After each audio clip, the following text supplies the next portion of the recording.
అనిల్ మామ, ఏంటన్నా? నన్ను ఒకసారి చిరుమామ దగ్గరికి తీసుకువెళ్ళవా? నీ కోసం ఇప్పుడే చిరుమామ కాల్ చేసి అపాయింట్మెంట్ తీసుకుంటా. Mega appointment fixed. నువ్వు ఎలా ఉన్నావు తెలుసా, చూస్తుంటే పికాక్ లా ఉన్నావు.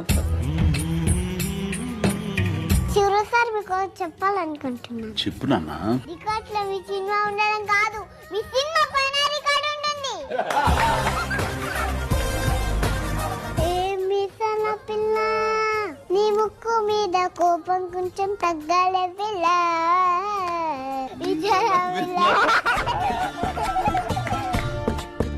హలో బాగా పటి కప్పండు. చాలా అల్లరి. ఈ పాప విషయంలో